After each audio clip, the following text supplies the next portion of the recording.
So today we're going to go through a safety bus drill to show you what you need to know to help keep yourself and the other people on the bus with you safe during your ride to school.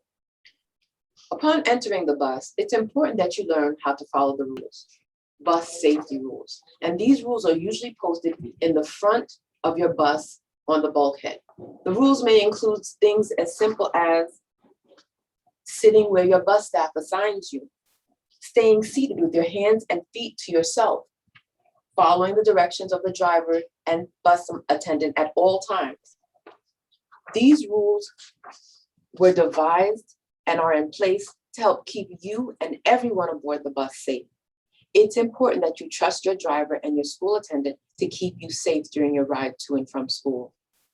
The emergency exits and doors located throughout the bus are another important piece. In the event that the school bus is in an accident or immersed in water, or in a situation where staying on the bus would remain unsafe, you're going to need to know how to get out of the bus.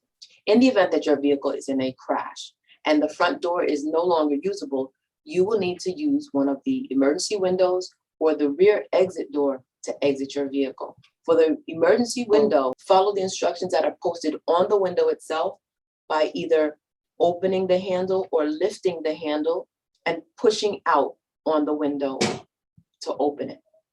Once the window is open, you then can exit the bus, stepping onto the tire on the outside of the bus and then down to the ground. This door or window would be usable in the event that the front service door that you came in was no longer usable, or even if the back door or any of the other exits were no longer usable. If the window is not available, or if the vehicle is on its side and the front door is not, you may go to the emergency door in the rear of the bus or on the side of the bus if you're on a big bus and use that exit. That exit can be opened. The instructions are printed on the door right next to the handle. In most cases, you'll see a red handle and the instructions will tell you to lift up on that handle and then push out on the door. Once you push out on the door will open and stay in a locked or open position. This will allow you to continue to utilize that exit without having to open the door every single time. In order to release that lock, you just push slightly out on the door again, and it would release it and allow it to be closed, and you again would lower the handle on the inside of the door. In the event that none of your doors are available, nor your windows are available, there are vehicles like big buses or wheelchairs that have roof hatches. The roof hatch is accessible by going to the area of the bus where the roof hatch is located, or if you're short, like me, standing on the seats, straddling the seats and pushing upward on the roof hatch. Again, the instructions for the roof hatch are located on it. You would need to turn the handle mechanism, which would start your buzzer sounding, and then push with both hands straight up and out to open your roof hatch. So from a closed position, the window or roof hatch would flap open. That way you would be allowed to exit through the opening of the roof hatch to safety on the other side. Now, different situations or different emergencies are going to elicit different responses. Where you may be able to use the front door in some accidents or some incidents, you may not be able to use it in others. So you will have to make a judgment call as to which of those is the best one to use. And you can always use all of them in combination if getting out of that bus is paramount. Again, remember, there is no one right way to do it every single time. Each situation, each emergency is going to dictate a different response. The important thing is that time is of the essence. Getting out of that bus is your priority as quickly as possible. And then once you're out of that bus, getting yourself, your fellow students, and the bus staff to safety away from the emergency until help arrives. In addition to getting out of the bus, it may be necessary for you to call to receive help. Perhaps your driver is disabled. Your driver has become unconscious behind the wheel and the vehicle is still rolling. It's important for you to know how to stop the vehicle, secure it, and shut it down, as well as call for help to aid you in your situation. If your driver becomes disabled behind the wheel, the priority is to remove the driver's foot from the accelerator and then to press the brake pedal, which is labeled air brake in a big bus.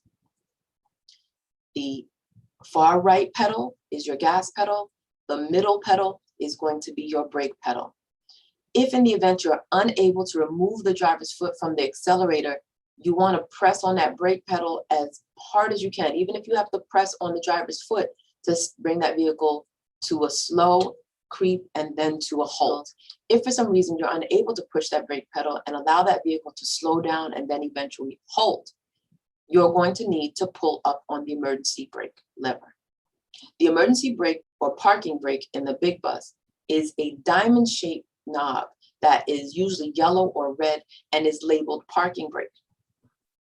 As with the emergency doors and windows, the instructions on how to use that lever is printed on the knob. Pull to apply, push to release.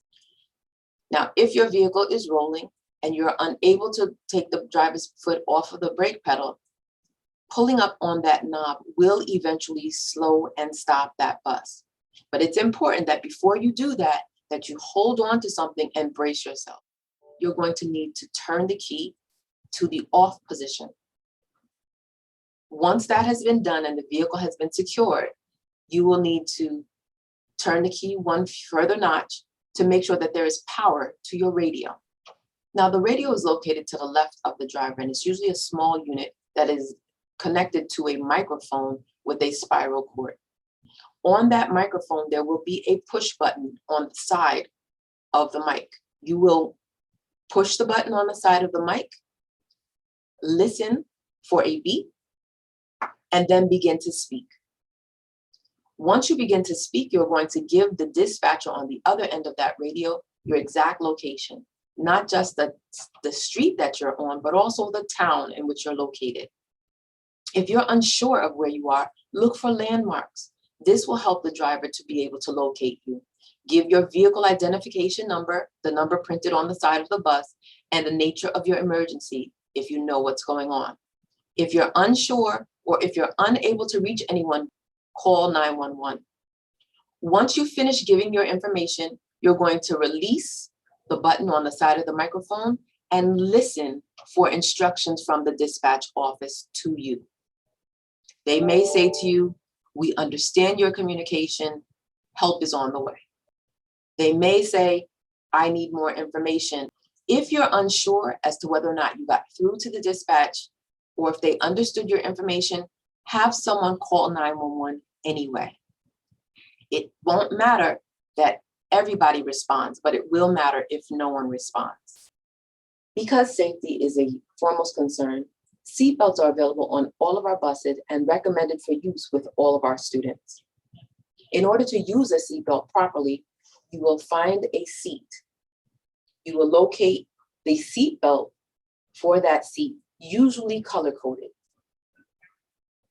You take the long end of the seatbelt and you click it into the corresponding short piece on the other side of you. Once you're buckled, you will pull on the additional tab hanging out of the seatbelt to tighten it or loosen it accordingly. Again, once seatbelted and buckled in your seat, you should remain forward facing with your feet out of the aisle and your hands in your lap or to yourself. To remove yourself or release yourself from the seatbelt, you should again turn to the right of you, push on the little red tab on the corresponding short portion of the seatbelt, and pull the long piece out of that. Again, seatbelts save lives. There's no two ways about it.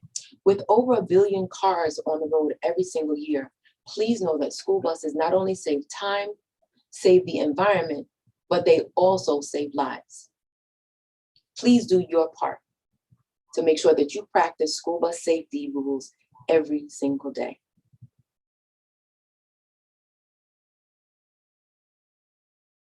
Thank you.